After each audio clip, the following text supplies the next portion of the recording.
अस्सलाम वालेकुम जी मेरे मित्र प्यारिओ, अज तुहाडे वास्ते खूबसूरत वीडियो लैके आया वां कि ਜਿਹੜੇ मैं ਤੁਹਾਨੂੰ पहले कह रहा सी कि महंगाई हो जानी आ। सब्जी ला लो अपनी सब्जी ਜਿਹੜੀ ਆ थोड़ी सी जगह ਤੁਹਾਡੇ ਘਰ ਦੇ ਵਿੱਚ ਸੈਨ ਦੇ ਵਿੱਚ ਜਿਹੜੀ ਹੈ ਨਾ ਉਹਦੇ ਵਿੱਚ ਵੀ ਤੁਸੀਂ 2-3 ਮੰਜੀਆਂ ਦੀ ਜਗ੍ਹਾ ਤੇ ਸਬਜ਼ੀ ਲਾਓਗੇ ਤੇ ਤੁਹਾਡਾ ਨਿਜ਼ਾਮ ਚੱਲ ਜਾਵੇਗਾ। ਲੇਕਿਨ ਤੁਸੀਂ ਨਹੀਂ ਸੀ ਮੰਨੀ ਮੇਰੀ ਗੱਲ, ठीक है। हुण पाकिस्तान हर चीज़ बहुत महंगी हो गई है, लेकिन हजे भी कोई इन्नी वड्डी गल कोई नहीं। हजे भी तुसी कोशिश करो ना थोड़ी जी, तो तुसी माशाल्लाह ताज़ा सब्ज़ी खा सकते हो। ये महंगाई तो मतलब महंगाई तो पाकिस्तान कभी नहीं कम हुई ना, हर हुकूमत के महंगाई जी वध रही है, घटदी नहीं।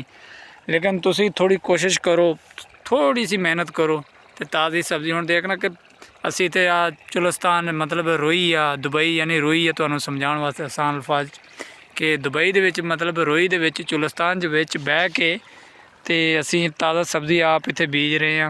ठीक है, इत्थे हालांकि बीज भी थोड़े महंगे ने तो उस हिसाब नाल फिर जगह का भी पानी का भी प्रॉब्लम है सानूं इत्थे।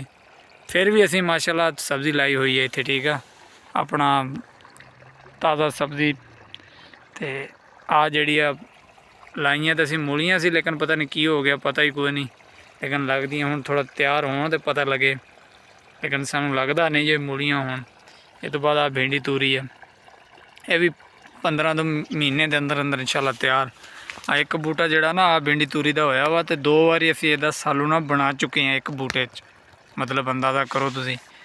ते आ कोई बंगलादेश की सब्ज़ी आ, इहदा नां नूं तो सानूं कोई नहीं हुंदा। ते बंगाली तो सानूं कहंदे भी पटसन आ, लेकिन पटसन पता नहीं हुंदी कि नहीं, इहदा पता कोई नहीं। वो कहंदे जी पटसन आ, पत्तियां दा सालन बनदा ते होर इहदा पता नहीं की कह रहे थे भी गत्ते गुत्ते च भी इस्तेमाल होंदा या कपड़े कुपड़े भी इहदे बनदे ने। ते आ अपनी मिर्चां ने, ठीक है माशाल्लाह। ते पालक राई हुई आ विच जिहड़ा वा बूटे ने, मतलब टमाटरां दे भी अज राए ने असीं। ते बस तुहानूं भी यही मशवरा देवांगा कि यार थोड़ी सी जगह तुहाडी घेरी जानी ते तुहानूं माशाल्लाह महंगाई का भी मतलब महंगाई तो है ना, बाकी होर चीज़ तो अपने हत्थ वस कोई नहीं, लेकिन इन्नी तो कोशिश कर ही सकते हैं ना। इन्ना कि असीं अपने हत्थ में है कि इन्नी कुछ मेहनत करके चलो होर नहीं तो घर का सर्कट चला सकते हैं ना। सब्जी वालों तो थोड़ा सा बचत होवे ना, कुछ तो बचे, बाकी तो अपने हत्थ वस कोई नहीं। आटा चीनी वगैरह ये तो हुण अपने हत्थ वस कोई नहीं ना, बाकी जिहड़ा समान आ घ्यो वगैरह, लेकिन ये तो है ना, ये तो कोशिश करो ना। तो बस इसलिए मैं तुहाडे नाल हाज़र होया सी। हुण तक इंशाअल्लाह फिर तुहाडे नाल मुलाकात होवेगी अगर जदों सब्ज़ी तैयार होवेगी।